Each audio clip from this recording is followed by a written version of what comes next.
তার দুইটা কন্যা বাড়িতে আসবে, কালিমা দাওয়াত বন্ধ করে দেওয়ার কথা বলবে। দুইটা কন্যা বাড়িতে যখন প্রবেশ করবে, ঢুকতে দেরি হবে, তাদেরকে যেন রাসূলুল্লাহ কালিমা পড়াইতে দেরি না হয়। সুবহানাল্লাহ। বন্ধ করেন। রাসূলুল্লাহ দুইটা কন্যা বাড়িতে প্রবেশ করলেন। বাবা বাবা বলে ডাক দিয়েছে।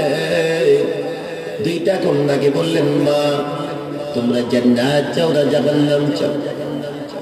এবার যখন দুইটা কন্যা শুনলেন জান্নাত চাও না জাহান্নাম চাও, দুইটা কন্যা বলে, বাবা জাহান্নাম তো বড় ভয়ানক জায়গা, জাহান্নাম তো আমরা কেউ চাই না। কি চাও তোমরা? আমরা সকলেই জান্নাত চাই। রাসূল বলে, জান্নাত যদি পেতে চাও তাহলে আমার সঙ্গে পড়ে নাও লা ইলাহা ইল্লাল্লাহ মুহাম্মাদুর রাসূলুল্লাহ লা ইলাহা। কান্না নাই, সম্মানিত ভাইরা, come to the point, ভালো করে খেয়াল করেন কথাগুলো। রাসূল সাল্লাল্লাহু আলাইহি সাল্লাম দুইটা কন্যাকে কালেমা পড়ায় দিলেন। রাসূল বলতেছেন, মারে তোমরা এখন নব মুসলিম, তোমরা কালেমা পড়ে মুসলমান হয়েছো। সুবহানাল্লাহ। তোমাদের প্রধান দায়িত্ব হলো তোমার শ্বশুর বাড়িতে গিয়া তাদেরকে কালেমার দাওয়াত দিতে হবে। আল্লাহু আকবার বল। দুইটা বোন আসলেন রাসূলকে কালেমার দাওয়াত বাধা দেওয়ার জন্য, আর দুইটা বোন কালেমা পড়ে মুসলমান হয়ে গেল। শুধু তাই নয়, রাসূল বলেন কালেমার দাওয়াত তোমাদেরকে দিতে হবে। খালি মুসলমান পুরুষদের জন্য কালেমার দাওয়াত না, মহিলাদের জন্য দিতে হবে। কথা কোন ঠিক কি? আর শুধু পুরুষরা দেয়, মহিলাদের কালেমার দাওয়াত দেওয়া লাগে। হ্যাঁ, এদেরকে আরো বেশি দিতে হবে। বন্ধ করে এবার দুইটা বাড়ি থেকে বের হবে। এক বোন আর এক বোনের হাত ধরেছে, বলবে আমার শ্বশুর বাড়িতে আমি আগে কালেমার দাওয়াত দেব। আর একজন বলে, না রে আমি আগে কালেমার দাওয়াত দেব। একজন বলে, না আমি আগে কালেমার দাওয়াত দেব। দুইটা বোন প্রতিযোগিতা করতেছে কে আগে দাওয়াত দিতে পারে। উম্মে জামিলা আবুল আগাব সেই সাথে থেকে দাঁড়াইয়া তাকে দেখে দুইটা বোনের মুখে বড় হাসি। না জানি কত সুন্দর কথা, না জানি কত ভালো কথা আমাদের বোধে খুশির সংবাদ জানাবে। বন্ধ করার দুইটা বোন যখন বাড়িতে প্রবেশ করলো, বাড়িতে প্রবেশ করার পরে এবার সেই আগে যেরকম করে গোল টেবিলের মধ্যে বসেছেন, যেরকম কি করে তারা আলাপ আলোচনা করেছেন, পরামর্শ করেছেন, এবার দুইটা বোন বললেন, হ্যাঁ প্রাণের স্বামী রে তোমরা কই সামনে আসো। আবার শ্বশুরকে ডাকলেন, শাশুড়িকে ডাকলেন, আবার সেই 7 জন সদস্য এক জায়গায় বসলেন। এবার উম্মে জামিলা বলে, খবর কি? আবুল আহাব বলে, খবর কি? এবার দুইটা বোন বলে, খবর তো ভালো। খবর ভালো? কেমন খবর বলো, একবার বলো। এবার দুইটা বোন বলে, খবর এই ভালো, আমরাও কালেমা পড়েছি, তোমরাও কালেমা পড়ে নাও। লা ইলাহা ইল্লাল্লাহু মুহাম্মাদুর রাসূলুল্লাহ।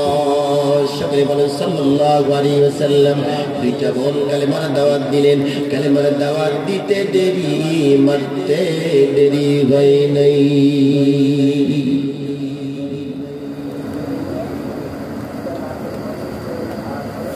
কালেমার দাওয়াত দেওয়ার পর দুইটা বোন কি এমন ভাবে মারলেন, মারতে মারতে জমিনের মধ্যে ফেলে দিয়েছে, রক্তাক্ত হয়ে গেছে। আবুল আহাব বলছে, আমার সামনে জলদি আয়। এই দুইটা কন্যাকে আমার সামনে, আমার সামনে তাদেরকে তালাক দিবি। নাউজুবিল্লাহ বলে বন্ধ করা। তাদেরকে এমন ভাবে মারলেন, মারার পর শরীরটা রক্তাক্ত করে দিয়েছে, শরীরটা ফেটে গেছে, জমিনটা রক্তে ভিজে গেছে। দুইটা বোন মাটিতে গড়াগড়ি করছে। তাদের দোষ হলো কালেমা পড়েছে, কালেমার দাওয়াত দিয়েছে, আর কোনো দোষ নাই। এবার দুইটা বোনকে যখন তালাক দিয়ে বাড়ির থেকে বের করে দিয়েছে, দুইটা বোন চোখে পানি নিয়ে গাল বেয়ে বেয়ে পড়ছে আর কান্না করতে করতে বাড়িতে প্রবেশ করলেন। বাবা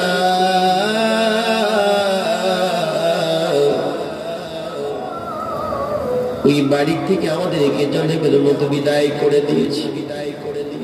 ও বাবা, আমরা তো কোনো দোষ করি নাই, আমরা তো কোনো খারাপ কথা বলি নাই, আমরা তো কোনো খারাপ কাজ করি নাই। ও বাবা, কালেমা পড়েছি, কালেমার দাওয়াত দিয়েছি।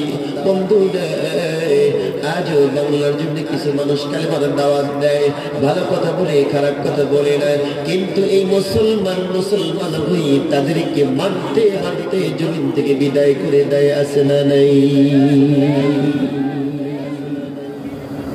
দুইটা বোন বাবার কাছে গিয়ে কান্না করতে করতে কালগুলো ভিজে ফেলেছে। আমার আপনার দুইটা কন্যাকে জড়ায় ধরে কান্না করতে করতে রাসূলুল্লাহর দাড়ি মোবারক বেজে কে আছিস রে?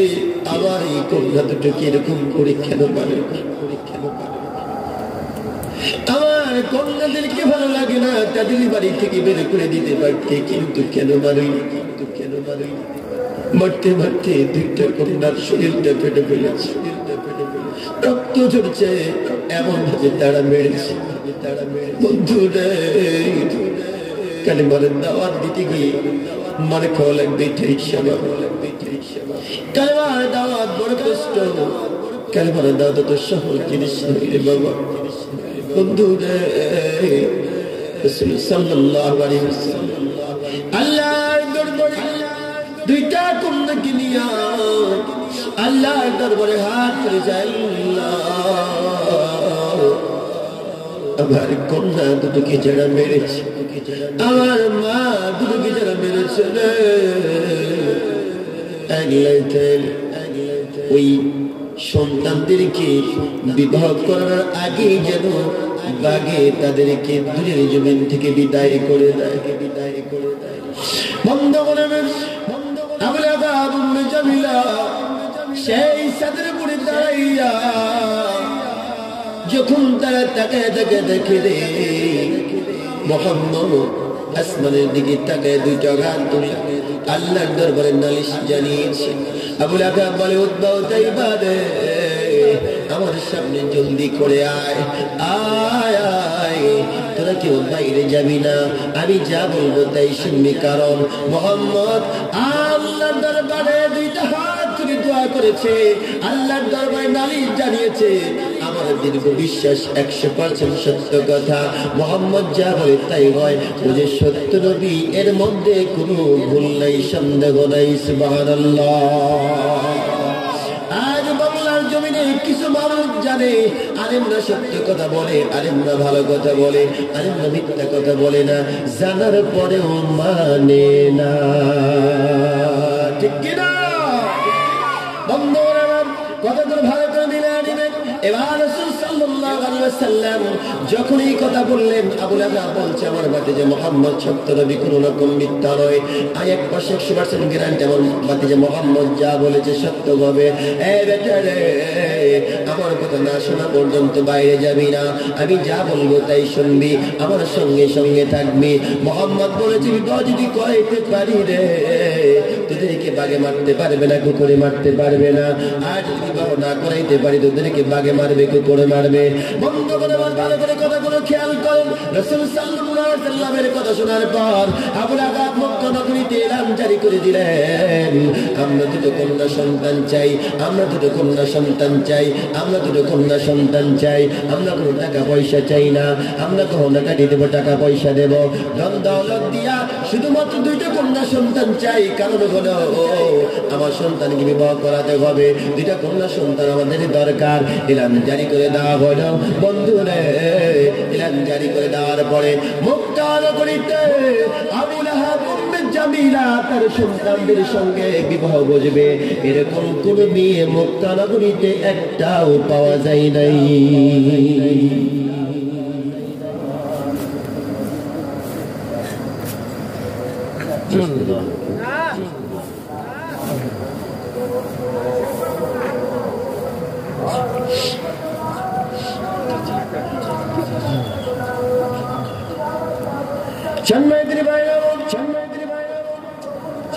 একটা কথা মনে রাখবে, আপনারা যতক্ষণ থাকবেন আমি ততক্ষণ আছি। আমার কি বুড়ো মানুষ মনে আসতেছে? রাত্রি যত গভীর হবে আল্লাহর মেহেরবানি দয়া আমার কণ্ঠ আস্তে আস্তে সাফ হবে। কালেকশন তো হবেই।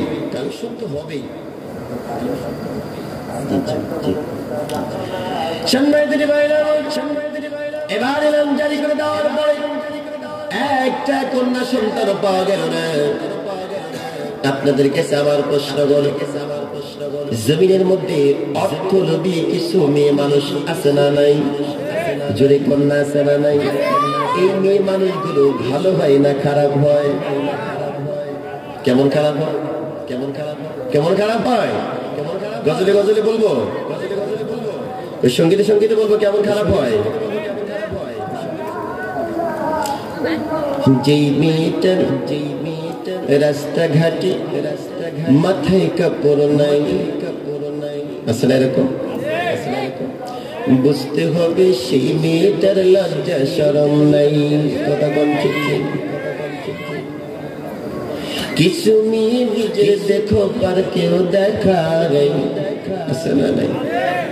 কিছু মেয়ে নিজের দেহ পার কেউ দেখা কিছু মেয়ে নিজের দেখো দেহ বাজারে দেখা বুঝতে হবে সেই মেয়েটার লজ্জা শরম নাই। কথা বল ঠিক কিনা? যেই মেয়েটা রাস্তাঘাটে মাথায় কাপড় নাই, বুঝতে হবে সেই মেয়েটার লজ্জা শরম নাই। বুঝতে হবে সেই মেয়েটার লজ্জা শরম নাই। কথা বল ঠিক কিনা? কিছু মেয়ে নিজের দেহ পার কেউ দেখায়, কিছু মেয়ে নিজের দেহ বাজারে দেখায়। লজ্জা না থাকিলে কি আর লজ্জা দেওয়া যায়? লজ্জা না থাকিলে কি আর লজ্জা দেওয়া যায়? ঠিক না? এরকম বিয়ে আছে না নাই? এইরকম টাইপের কিছু মেয়ে উম্মে জামিলার কাছে চলে আসলো। উম্মে জামিলা রে, তোমার ছেলের সঙ্গে আমরা বিবাহ বসতে চাই। শর্ত হলো তুমি সোনা দিবা, টাকা দিবা, পয়সা দিবা, আগে দিতে হবে। কারণ আমরা ভালো করে জানি এই মক্কা নগরীতে তোমাদের মতো মিথ্যাবাদী আর কেউ নাই। আমরা বললেন, মক্কা নগরীর মেয়েরা, তোমরা যা চাবে তোমাদেরকে তাই দেওয়া হবে। আমি যা বলবো সত্য বলবো। এবার সেই মেয়েগুলো বললেন, না না না, আমরা আগে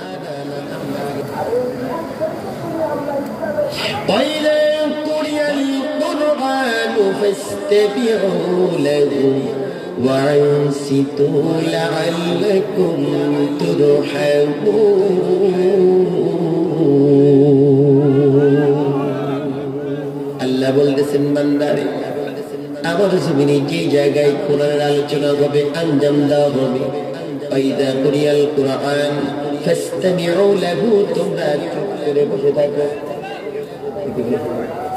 তোমরা চুপটি করে তোমরা কোরআন শোনো।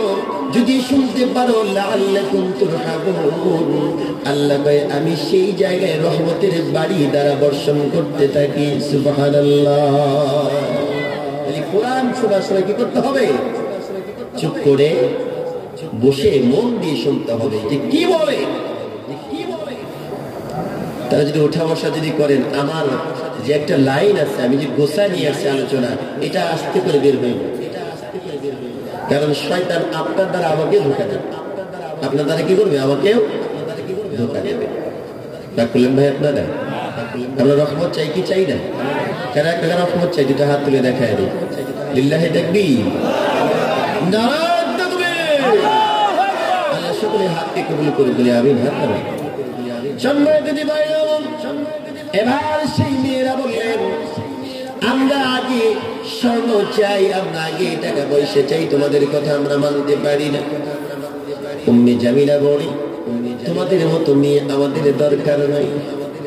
আবার কিছু নিয়ে বললেন, তোমার ছেলের সঙ্গে আমরা বিবাহ বসবো, তবে শর্ত হলো একটা। কি শর্ত? একবার বলো তো, আগে বিবাহ হয়েছিল কার সাথে? আল্লাহু আকবার কর। আগে বিবাহ হয়েছিল কার সাথে বলো? এবার উম্মে জামিলা বললেন, আগে আমার এই দুইটা সন্তানকে বিবাহ করেছিলাম মুহাম্মদের দুইটা কন্যার সাথে। এবার সেই মেয়েরা বলে, উম্মে জামিলা, আবুল আহাব তোমাদেরকে বলি, এই মক্কা নগরীতে মুহাম্মদের মতো ভালো মানুষ আর কেউ নাই, আর মুহাম্মদের কন্যার মতো এত সুন্দর, এত ভালো পরিবেশ, এত ভালো আচরণ, এত মেয়ে আর একটাও নাই। সেই মেয়েগুলো তোমাদের বাড়িতে থাকতে পারে নাই, আমরাও থাকতে পারবো না। অতি বিবাহ দূরের কথা, ওর ধারে কাছে বন্ধ করে দেন। এবার উম্মে জামিলা বলে, আবুল আহাব, মক্কা নগরীতে কোনো মেয়ে পাওয়া যাবে না, চলো যাই, চলো যাই, চলো যাই, জলদি করে চলো যাই। বন্ধুগণ আমার, কোথায় যাবে? উম্মে জামিলা বললেন, এই মক্কা নগরীতে থাকা যাবে না, চলে যাই, সিরিয়ার দিকে রওনা হয়ে যায়। বন্ধুগণ আমার, আবুল আহাবের কয়টা পাওয়ার ছিল? জোরে কর।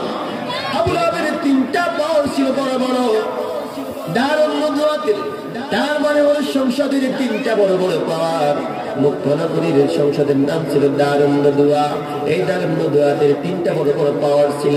1 নম্বর হলো স্বরাষ্ট্রমন্ত্রী, 2 নম্বর হলো আইন মন্ত্রী, 3 নম্বর হলো অর্থমন্ত্রী। 3টা বড় বড় পাওয়ার আবুল আহাবের ছিল। আবুল আহাব স্বরাষ্ট্রমন্ত্রীর পাওয়ার নিয়া, আর অর্থমন্ত্রীর পাওয়ার নিয়া, আইন মন্ত্রীর পাওয়ার নিয়া 400 জন সৈন্য নিয়ে, যেরকম কয়শো, 400 জন সৈন্য নিয়েছে। এই সৈন্যগুলো 400 জন সৈন্যকে চারদিকে দাঁড় করিয়ে দিয়েছে। সামনে দিয়েছে 100, পিছনে দিয়েছে 100, বামে 100, ডানে 100, মাঝখানে দাঁড়িয়েছে 5 জন। এই 5 জন সদস্য সকল সৈন্যকে বললেন, সৈন্যরা, তোদেরকে বলি সাবধান হয়ে যা, আমার সন্তানের যেন কিছু না হয়, আমার সন্তানের যদি কিছু হয়ে যায় আমি কিন্তু তোদেরকে ছাড়বো না। বন্ধুরে, বাংলাদেশে এমন পরিস্থিতি হয়েছিল, সৈন্যদেরকে টাকা দেয়, পয়সা দেয়, আর গরম দেখে বলে, আমার সন্তানের বা আমার যদি কিছু হয় একটারে কিন্তু চাকরি থাকবে না। কতক্ষণ ঠিক কিনা? বন্ধ করাবেন। আবুল আহাব তাই বললেন, আমার সন্তানের যদি কিছু হয়ে যায়, আমার যদি কিছু হয়ে যায়, তোদের চাকরি থাকবে না, তোদের চাকরি থেকে বরখাস্ত করে দেব। বন্ধু রে, শুধু তাই না, এরকম করে যখন নিয়ে যাওয়া হলো, 5 জন সদস্য নিয়ে, মাঝখানে 5 জন সদস্য, আর সামনে বামে হলো, সামনে পিছনে বাবা হলো, একজন নয় 400 জন সৈন্য নেওয়া হয়েছে। বন্ধু রে, ওদের সব চলে, ওদের জনসভা চলে, ওদের মিছিল চলে, ওদের হাট বাজার সব চলে, শুধুমাত্র আর একজনের চলে না। কতক্ষণ ঠিক কিনা? এরকম পরিবেশ ছিল কি ছিল না? আমি কি কারোর কথা বলছি? এরকম ছিল কি ছিল না? আবুল আহাব যা করেছে তোমার সঙ্গে যদি মিলে যায় আমার কিচ্ছু যায় আসে না। তোমার আচরণ আবুল আহাবের আচরণ যদি এক হয়ে যায়, আবুল আহাবও যা, তুমিও তাই। কতক্ষণ ঠিক কিনা? বন্ধ করে আবার ভালো করে খেয়াল করেন। এবার আবুল আহাব সব সৈন্যদেরকে নিয়ে 5 জন সদস্য মাঝখানে যখন দাঁড়িয়ে গেছে, আস্তে আস্তে করে যাইতে যাইতে যাইতে যাইতে 1 দিন 2 দিন 3 দিন 4 দিন 5 দিন এরকম করে 25 দিন পর্যন্ত গিয়েছে। 25 দিন যাওয়ার পরে আবুল আহাব এমন একটা জায়গায় গিয়েছে, সিরিয়ার জন্য যখন পা দিয়েছে এমন জায়গায় তাবু গেড়েছে। সন্ধ্যায় যখন তাবুটা গাড়লেন, এমন সময় তাবু গেড়েছে, আবু জেহেল বুঝতে পারে না এই জায়গার কাছে জঙ্গলা আছে। বন্ধুরে, তাবুটা গাড়ার পরে হঠাৎ করে তাকায় দেখে চতুর্পাশে জঙ্গল দেখা যায়, কোন রকম মানুষের আনাগোনা নাই। বন্ধ করে আমার উম্মে জামিলাকে বলা হলো, উম্মে জামিলা রে, জলদি করে যাও যাও যাও, সিরিয়ার জমিনের মধ্যে চলে যাও, দেখো তো কোনো মানুষকে পাওয়া যায় নাকি, যাও যাও যাও, জলদি করে যাও। উম্মে জামিলা কি করলেন? সিরিয়ার জমিনে যাওয়ার পরে কিছু মানুষ কিছু বাড়িঘর পেলেন। এবার সেই বাড়িঘরের কাছে যাওয়ার পরে যায় দেখে বাড়িঘরে কোনো দরজা জানালা খোলা নাই। উম্মে জামিলা বলে, কি ব্যাপার, কে তাই, তোমরা কোথায় চলে গেলা? দরজা খোলো, জানালা খোলো। কেউ কারো কথা শুনে না, কারোর কানে কোনো কথা যায় না। উম্মে জামিলার কথা শোনার পরে একজন মানুষ জানালা খুলেছে, জানালা খোলার পরে বলতেছে কি ব্যাপারে, তোমাদের বাড়ি কই, কোন জায়গায় থেকে এসেছো, তোমাদেরকে তো চিনতে পারি না। উম্মে জামিলা বলে আমরা এই মক্কা নগরীর এই সিরিয়াল জমিনের লোক নইনি, আমরা মক্কার স্টেটের লোক, আমরা মক্কার ভিতরের লোক, আমরা মক্কা থেকে এসেছি, দুইটা কন্যা সন্তান দরকার। এবার সেই সিরিয়াল লোকের মানুষ বলতেছে হ্যাঁ লোকেরা তোমাদেরকে বলি আমাদের এই সিরিয়াল জমিনে আজকে হলো সেই দিন, আজকে এমন একটা দিনে তোমরা এসেছো আমরা কেউ দরজা জানালা খুলতে পারবো না, মেয়ে তো দূরের কথা দরজা একটা খুলতে পারবো না, কারণ হলো আজকে সেই দিন আমাদের এই সিরিয়াল জমিনে 5 বছর পরে পরে জঙ্গলা থেকে বাগান আর পুকুর বের হয়, যারে পায়ে তারে খায়, যারে পায়ে তারে খায়, আজকে হলো সেই দিন। আল্লাহু আকবার। বেয়াদবি করার মানুষ পাইলা না, হ্যাঁ সব জায়গায় বেয়াদবি চলে, যেরকম চলে। উম্মে জামিলা কই সর্বনাশ, যে জায়গায় বাঘের বই, ওই জায়গায় কি হয়, সন্তান হয়। যে জায়গায় বাঘের বই সে জায়গায় সন্তান হয়।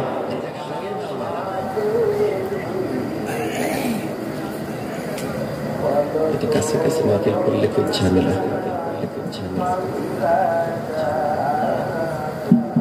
সম্মানিত ভাইরা, উম্মে জামিলা কয় সর্বনাশ, আজকে বোধ হয় আমার সন্তান বাঁচানো গেল। এবার আবু লাহাব বলে আমার সন্তানদেরকে কেমনে বাঁচাই, কারণ আজকে নাকি সেই দিন সিরিয়ার জমিনের মানুষ একটাও জানালাও খোলা নাই, দরজাও খোলা নাই। আজকে নাকি সেই দিন 5 বছর পরে পরে জঙ্গলার থেকে বাগার কুকুর বের হয়ে আসতে নাকি সেই দিন। উম্মে জামিলা আবু লাহাব বলছে সর্বনাশ, সন্তানকে বোধ হয় আর বাঁচানো গেল না। আবু লাহাব বললেন সৈন্যরা সাবধান হয়ে যাও, আমার সন্তানদের যেন কোন রকম ক্ষতি হয় না। সন্তান যদি ক্ষতি হয়ে যায় আমি কিন্তু কাউরে ছাড়বো না, আমি কিন্তু কারোর চাকরি রাখবো না। মনে যা চাই তাই করছে আইনমন্ত্রী, কতক্ষণ ঠিক কিনা, আরো যদি বলেন ঠিক কিনা। আমার মনে চাই ফাঁসি দেবো তাই দিয়েছে, আমার মনে চাই জেল দিব তাই দিয়েছে, আমার মনে চাই ঘরে রাখবো না তাই করেছে, কতক্ষণ ঠিক কিনা।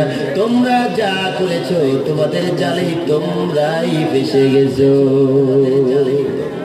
ঠিক কিনা কই না? এটা তোরা কইস না, তোরা কি বলবো, পিছন থেকে আওয়াজ দিবে, কতক্ষণ ঠিক কিনা?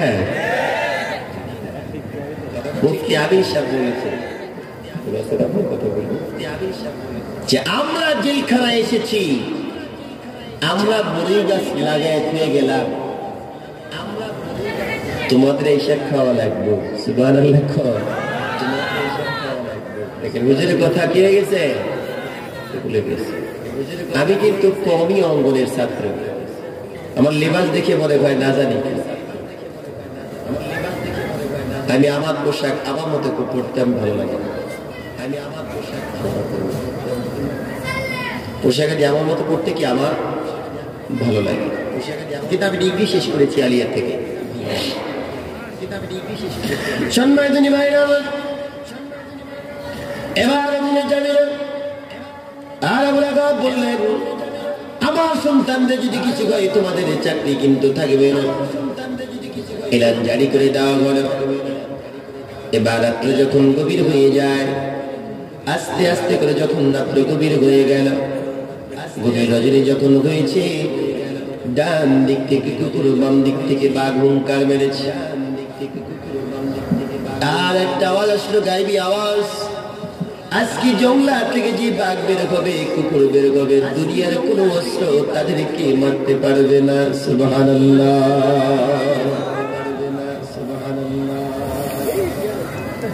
বন্ধ করেন। আবু লাহাব যখন এই কথা শুনলেন, শোনার পরে আশ্চর্য হয়ে গেছে।